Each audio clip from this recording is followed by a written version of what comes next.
오늘은 사순절의 첫 번째 주일입니다. 우리는 부활 주일까지 6주, 이 40일의 기간을 사순절로 보내게 됩니다. 사순절에는 뭐를 하는 건가? 특별히 사순절은 예수님의 삶의 공생애의 여정을 함께 걸어가는 시간입니다. 예수님의 발자취를 따라서 예수님이 성육신하신 이후에 어떻게 이 땅에서 공생의 삶을 사시고 돌아가셨는지 그 길을 따라가면서 우리의 영적인 삶의 상태를 점검해 보는 시간입니다. 왜냐하면 우리가 살다 보면 우리의 초점이 우리를 온전케 하시고 우리의 구원이신 예수 그리스도를 바라보기보다는 우리의 초점이 자꾸 다른 것에 빼앗기는 것들이 참 많습니다. 그래서 비본질적인 것들에 무엇을 먹을까 무엇을 마실까 이런 것들에 우리의 초점이 흐려지고 빼앗기는데, 이 사순절 기간을 통해서 우리를 다시 예수님을 향하여 함께 걸어가는 궤도로 수정을 하고 우리의 초점을 고정시키는 시간입니다. 저는 예수님을 따라가는 이 발자취의 첫 걸음을 오늘 본문에서 찾습니다. 오늘 마태복음 3장 13절 이전에 나오는 1절부터 12절까지의 이야기는 세례 요한이 광야에서 예수님의 오심에 대한 준비를 외치고 또 물로 세례를 베푼 이야기가 나옵니다. 다시 말해서 세례 요한의 회개 운동은 예수님의 사역과 별개의 사건이 아니라라는 말입니다. 3장 11절에 보면 세례 요한이 이렇게 자기와 예수님의 사역에 대한 비교를 말합니다. 나는 너희로 회개하게 하기 위하여 물로 세례를 베풀거니와 내 뒤에 오시는 이는 나보다 능력이 많으시니 나는 그의 신을 들기도 감당하지 못하겠노라. 그는 성령과 불로 너희에게 세례를 베푸실 것이요 라고 말합니다.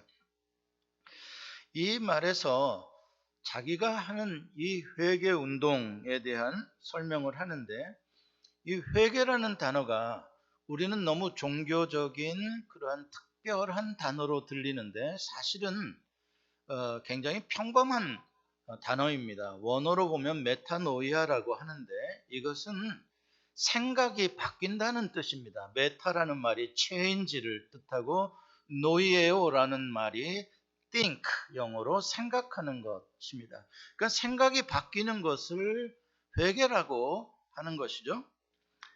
무슨 말이냐? 마음이 바뀌어지는 겁니다. 예를 들어서 어떤 분이 오늘 교회를 가지 말까 생각하다가 그래도 가야지라고 생각이 바뀌었다면 그분은 그 순간에 회개한 것입니다. 무슨 말씀인지 아시죠? 내가 저것에 대해서 한번 화를 내고 막 내가 한번 싸워줄까 하다가 그러면은 안 되겠지라고 생각이 바뀌었다, 회개가 이루어진 것입니다. 이렇게 회개라는 단어는 무슨 특별히 종교적인 거창한 경우에만 쓰는 것이 아니라 우리의 일상의 삶에서 나의 감정, 나의 뜻이 아닌 하나님께서 원하시는 생각으로 내 생각을 고쳐먹을 때, 그때 회개가 이루어지는 것이죠. 아무튼 이렇게 일상의 사소한 생각의 바뀜만이 아니라 지금 이 세례 요한의 회개 운동은 삶의 궁극적인 목적이 바뀌어지는, 마음이 새로워지는, 변화가 내적으로 일어나는 운동을 하고 있는 것입니다.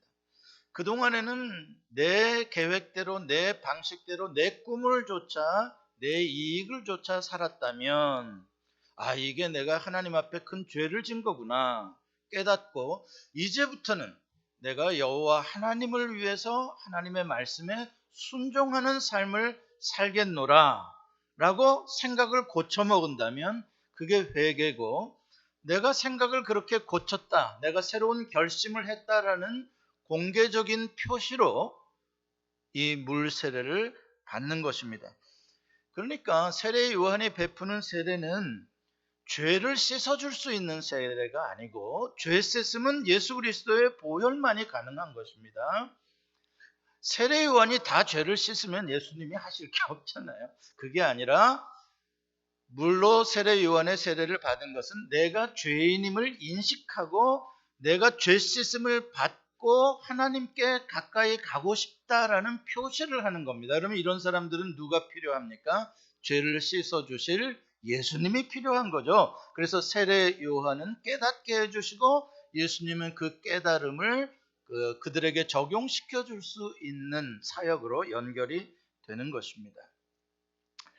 자, 그거는 이해가 되는데, 그런데 왜 예수님은 세례 요한으로부터 회개의 세례를 받으려고 하시나? 예수님이 무슨 회개할 게 있으신가? 예수님이 세례를 받는 게 좀 이해가 안 되잖아요. 여러분, 우리만이 아니라 세례 요한도 이해를 할 수가 없었어요. 그래서 오늘 본문 14절에 보면은요, 자기에게 세례를 받으려고 오시니까 이렇게 세례 요한이 말립니다. 예수님을. 세례 요한이 말려 이르되 내가 당신에게서 세례를 받아야 할 터인데 당신이 내게로 오시나이까? 말도 안 됩니다. 나는 세례 당신에게 베풀 수가 없습니다. 왜요? 당신이 나와 비교할 수 없이 높은 영광의 권세를 가지신 분이신데 나같이 하찮은 사람이 어떻게 당신처럼 영광스러운 권세를 가진 분에게 내가 감히 어떻게 세례를 베푼단 말입니까? 맞는 말이죠. 그리고 예수님이 무슨 그동안 자기를 위해서만 살았고 이제 하나님을 위해서 살아야 하는 회개를 인생의 길을 바꿔야 되는 그런 분이 아니시잖아요. 그런데 왜 회개의 세례를 받으려고 하실까? 예수님께서 자기를 거절하는 세례 요한에게 15절에 이렇게 말씀을 하십니다. 같이 한번 읽어볼까요? 시작. 예수께서 대답하여 이르시되 이제 허락하라. 우리가 이와 같이 하여 모든 의를 이루는 것이 합당하니라. 아멘. 이 말을 듣고 세례 요한이 허락합니다. 무슨 말이에요? 세례 요한은 예수님께서 이렇게 말씀하신 뜻을 알았다는 말이죠. 그러나 여러분과 저는 아직도 이 말의 뜻이 정확하게 우리에게 와닿지가 않습니다. 무슨 말이지? 왜 모든 의를 이루기 위해서 예수님이 회개 세례를 받으신단 말이야? 의라는 단어는 법적으로 옳은 것입니다. 법적으로 옳은 것, 죄가 없는 것, 관계가 바르게 된 것, 이게 의입니다. 다시 말해서 하나님께서 규정하신 뜻, 하나님께서 정하신 방법, 그게 의입니다. 자, 여기서 우리는 예수님이 지금 세례를 받으러 나오시는 이때에 가장 중요하게 생각하시는 게 어디에 있었느냐? 하나님이 정하신 모든 규정을 완전하게 이루는 것, 모든 의를 이루는 것을 예수님은 가장 중요하게 지금 보고 계시다. 다시 말해서 세례 요한에게 회개의 세례를 받는 것은 하나님 아버지께서 정해 놓으신 규정이다. 이렇게 이해하셨던 것입니다. 우리가 라고 말할 때 이 우리는 세례 요한과 예수 그리스도이십니다. 다시 말해서 세례 요한의 사역과 예수 그리스도의 사역이 이 세례를 받음으로, 예수님이 세례를 받음으로 연결되어진다라는 하나님의 뜻입니다. 그렇다면 이게 어떻게 연결되어지는 것일까? 우리가 이제 이해를 해야 되는데, 여기서 우리가 예수님의 정체성을 바르게 아는 것이 너무나 중요합니다. 예수님이 누구신가? 예수님이 누구로서 지금 세례를 받으시려고 하시는가? 왜냐하면 예수님에게는 두 가지의 본질적인 정체성을 가지고 계시기 때문에 그렇습니다. 그것은 두 가지이면서 동시에 하나이신 예수님은 신성과 인성을 100% 함께 공유하신 분이십니다. 자, 여기서 우리가 예수님이 성자 하나님으로서의 신성을 가진 분으로 세례를 받으시는 것이 아니다 라는 것을 알아야 합니다. 많은 학자들은 오늘의 이 본문을 삼위일체를 인정하기 위한 변증의 목적으로 이 본문을 사용합니다. 오늘 본문에 보면은 성자가 나오고 성령 하나님이 나오고 성부 하나님이 나온다. 그래서 삼위일체 하나님이다. 이렇게 오늘 본문을 사용합니다. 물론 그것은 일리는 있습니다만은, 그러나 오늘 본문이 말씀하고자 하는 본문 자체의 궁극적인 뜻은 아닙니다. 우리가 거기에 마음을 빼앗기면 안 됩니다.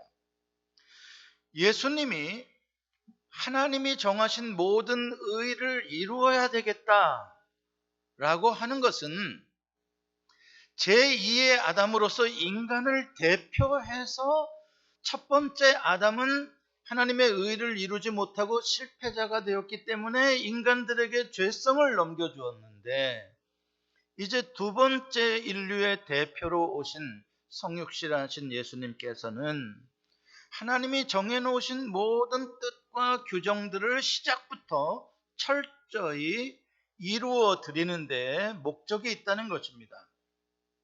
그래야 예수님은 완전한 죄가 없는 제물로서 우리를 대신하여 자신을 십자가에서 드릴 수가 있는 것이고요. 또 예수님이 완전한 의를 이루셔야 그 의를 우리에게 선물로 전가해 주실 수가 있는 것입니다. 그래서 여기서 예수님이 모든 의를 이루셔야 되겠다라는 것은 철저히 죄인들의 대표로서, 인간의 대표로서 예수님께서 하나님이 정하신 규정에 온전히 순종하시겠다라는 뜻입니다. 그리고 예수님이 걸어가신 그 길은 성자만이 가는 길이 아니라 그분이 인류의 대표로 가셨기 때문에 우리도 그 길을 반드시 가야 하는, 그 길을 먼저 가신 것이다, 이런 뜻입니다. 16절과 17절에 보면 그 세례로 말미암아 이루어지는 놀라운 변화가 나타납니다. 어떠한 역사가 일어나는가? 16절, 17절 같이 한번 그때의 장면을 한번 읽어봅시다. 시작. 예수께서 세례를 받으시고 물에서 올라오실새 하늘이 열리고 하나님의 성령이 비둘기같이 내려 자기 위에 임하심을 보시더니 하늘로부터 소리가 있어 말씀하시되 이는 내 사랑하는 아들이요 내 기뻐하는 자라 하시니라. 아멘.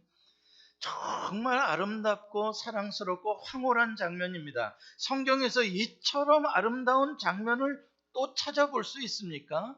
비슷한 장면들은 있습니다만 이건 너무나 아름다운 시적인 장면이 아닐 수가 없습니다. 하늘과 땅이 연결되고 사람과 하나님이 아버지와 아들이 되어지고 그것이 사랑 가운데서 기쁨으로 하나가 되어지는 이 장면은 가장 황홀한 너무나 아름다운 장면이 아닐 수가 없습니다. 그 하나님 아버지께서 내 기뻐하는 아들이다 그러면서 성령을 보내주셔서 이제 하나님의 아들로서의 성품을 가지고 살아갈 수 있도록 해주시는, 저는 분만실에 들어가 보진 못했습니다만은 미국에서 아이를 낳는 분들 같은 경우에, 요새는 한국도 그렇다라는데 분만실에서 이렇게 출산을 돕고 이러는데 아기를 낳으면 이제 아버지 품에 이렇게 안겨주고 엄마 품에 안겨주는데 그때 그 떨리는 부모들의 감동과 그 사랑과 그 기쁨이 이런 건지 모르겠어요. 아무튼 그것보다 더한 하늘 아버지의 기쁨을 표현하는 장면입니다.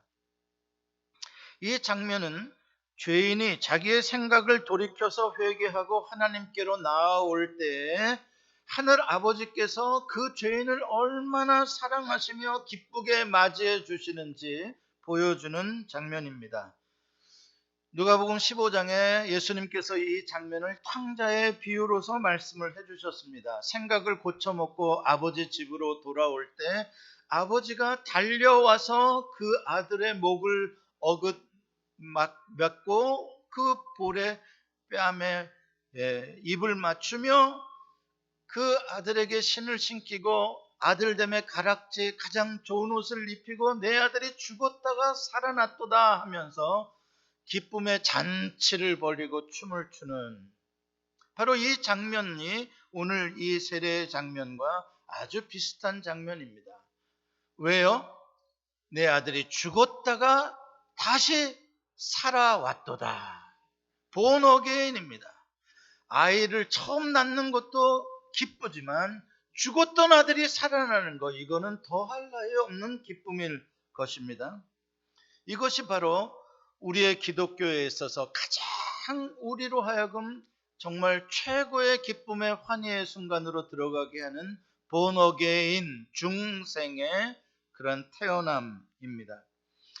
이제는 육신의 것, 땅의 것, 썩어질 것을 추구하다가 죄인 되어서 영원한 지옥불에 던져질 존재로, 영적인 고아로 살아가는 것이 아니라 이젠 하나님 창조주를 나의 아버지로, 그 하늘 아버지가 사랑하는 아들로서, 기뻐하는 아들로서 살아갈 수 있게 되었다는 것입니다.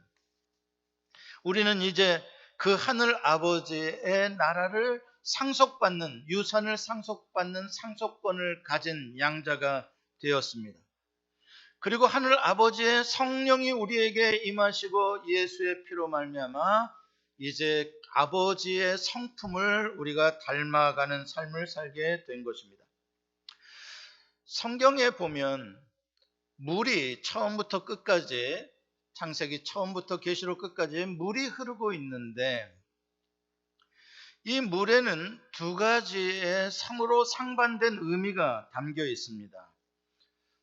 하나는 혼돈과 죽음의 의미가 들어있고요, 다른 하나는 생명과 출생의 의미가 담겨 있습니다. 어느 때는 한 가지 동일한 물에 동시에 이 두 가지 의미가 함께 있는 것을 발견합니다. 그게 바로 이 베프티즘의 물입니다. 세례의 물이에요.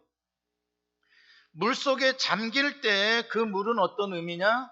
이전에 고아처럼 내 감정과 내 목적을 살아가던 과거의 나는 죽었음을 의미하고, 물 위로 우리가 올라올 때는 하나님의 사랑하는, 기뻐하시는 아들의 삶으로 다시 출생했음을 의미하는 두 가지의 의미를 함께 우리에게 주는 물입니다.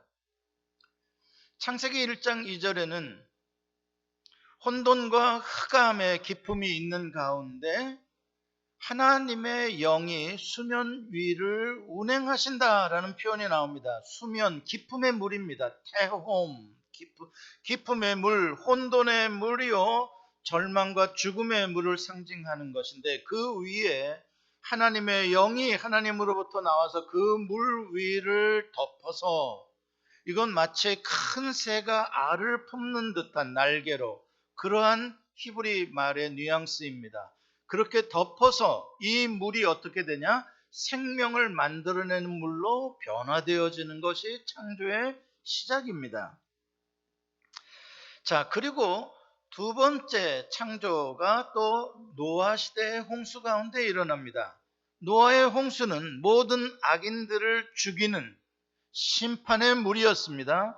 그러나 의인인 노아와 그의 가족에게는 새로운 세계에 새롭게 새 삶을 시작하는 생명의, 구원의 물이었던 것을 알 수가 있습니다. 그리고 노아의 가족은 이제 그 혼돈과 심판의 물이 다 물러갔는지를 알기 위해서 비둘기를 내보냈습니다. 오늘 본문에도 보면 비둘기가 내려왔다라고 표현하고 있고, 창세기 2장에 하나님의 영이 수면에 운행하시는 것도 새가 날개로 물을 품고 있는 모습이라는 것을 알 수 있습니다.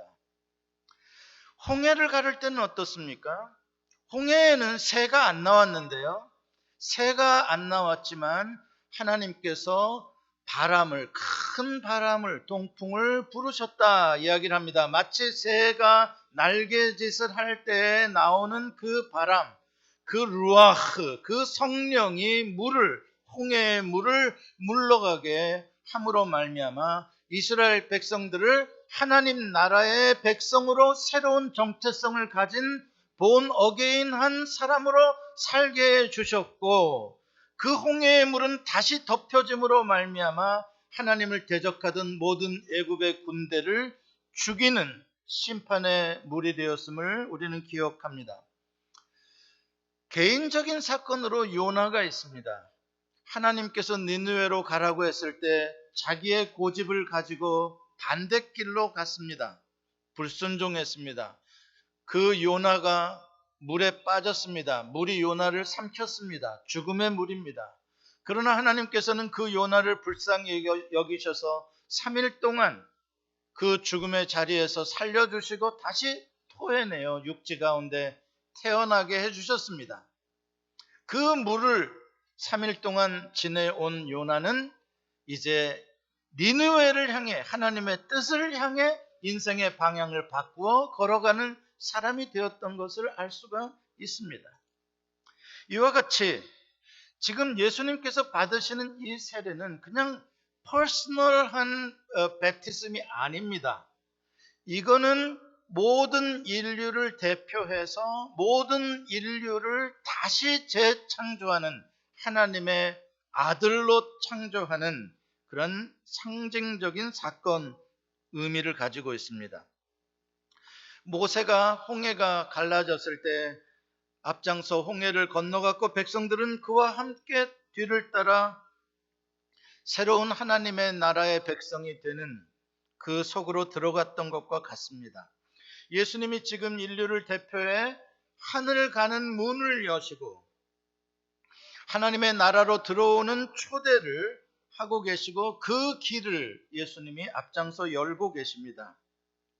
이제부터는 예수님이 나사렛의 요셉과 마리아의 아들로 목수일을 하면서 가족들을 건사하는 사생활이 아니라, 지금부터는 하나님의 아들로서 많은 사람들에게 하나님의 아들이 되게 하고 하나님의 나라로 들어오게 하는 그러한 새로운 사명을 감당하는 공생애를 시작하신다. 모세처럼 장자의 삶을 시작하신다라는 의미인 것입니다. 그러므로 이것은 예수님만 가는 길이 아니라 우리 모두가 그 길로 초대되어지며 예수님과 함께 가야 하는 과정입니다. 그러므로 하늘에서 큰 음성이 들려 이는 내 사랑하는 아들이요 내가 기뻐하는 자로다 라고 한 이 하나님의 말씀은 예수님이 성자이기 때문에 예수님에게만 준 말이 아니라, 예수님과 함께 하나님께 나아가는 나의 삶을 이렇게 내가 죄인임을 깨닫고 하나님을 향하여 내가 다시 살고자 결단하는 자들에게, 하나님께 나오는 탕자들에게 하나님께서 주시는, 하나님이 기뻐 뛰며 나의 아버지가 기꺼이 되어주시는 하나님의 선포인 것입니다. 법적인 선포예요. 여러분들이 만약에 지금 본어게인 하셨다, 여러분들이 이미 거듭나고 중생하셨다면 여러분들은 이 음성을 이미 들으셨어야 하는 것입니다. 여러분들이 중생하는 순간 하늘에서 하늘 아버지께서 하늘 문을 여시고 너는 내 사랑하는 아들이고 내가 기뻐하는 자다. 그리고 우리에게 성령을 부어주셔서 하나님 아버지의 성품을 닮은 DNA를 가진 아들들로서, 하나님의 아들들로서 새 삶을 살게 해주신 것입니다. 근데 우리들의 신앙이 이 음성을 잘 듣지 못하고 하늘문이 열리며 내가 하나님과 소통이 되어지고 성령이 나에게 임했다는 사실을 우리가 자각하지 못하는 데 문제가 있는 겁니다. 오늘 이 본문을 우리가 다시 읽고 다시 사순절을 시작하자고 하는 것은 이 새로운 내가 누군가 거듭난 중생한 나로서의 정체성을 자각하자는 것입니다. 나는 누구누구 내 육신의 부모의 아들이 아니고, 나는 누구누구의 친척이 아니고, 우리 모두는 하늘 아버지의 아들 되었음에 대한 자각을 가지고, 그리고 그 하나님이 나를 이처럼 기뻐하시고 그분이 나의 아버지가 되셔서 나를 이처럼 사랑하신다는 그 아버지의 사랑과 기쁨을 가지고 살게 되면 세상에 여러분들이 누구를 부러워할 필요가 있겠으며 여러분들이 누구를 무서워할 필요가 있겠습니까? 우리는 정말 이것이 바로 천국인 것이고 이것이 진짜 구원인 것입니다. 이렇게 하나님의 아들로 다시 태어난 사람들은 이제 자기의 정욕을 위하여 세상을 쫓아 사는 것이 아니라 나를 사랑하시고 나를 기뻐하시는 아버지의 뜻을 위하여 살게 된다. 예수님께서 아버지의 모든 의를 위하여 사셨듯이 우리도 그렇게 살게 된다. 어떻게 그렇게 살 수 있냐? 성령님을 보내주셨기 때문에 성령님이 그렇게 살도록 우리를 이끌어 주시는 것이에요. 그럼 우리를 향한 아버지의 뜻은 무엇입니까? 내가 너희를 사랑한 것 같이 너희도 서로 사랑하며 살아라. 이게 아버지의 뜻입니다. 네가 나를 사랑하며 살았으면 좋겠다. 주변에 있는 이웃을 네 몸처럼 사랑하며 살았으면 좋겠다. 이게 공생애입니다. 여러분, 하나님을 사랑하고 이웃을 사랑하는 삶이라는 건 퍼블릭 라이프지 프라이빗 라이프가 아니에요. 그래서 우리 그리스도인이 거듭났다는 건 더 이상 내 개인적인 프라이빗 라이프 가운데 갇혀 사는 삶이 아니라 이기적인 개인주의적인 삶이 아니라 그것은 이전의 삶이었고 이제 하나님의 아들로서의 사는 삶은 내가 아닌 주님을 위해 아버지를 위해 내가 아닌 이웃을 위해 사랑하는 삶으로 삶의 목적이 바뀌어진 것. 그게 바로 구원받은 세례받은 사람들입니다. 그러므로 이제 우리는 내가 사는 것이 아니요 내 안에 그리스도께서 사시는 것을 믿고 이 사순절을 첫 주일을 보내면서 우리 자신을 한번 생각해 볼 필요가 있습니다.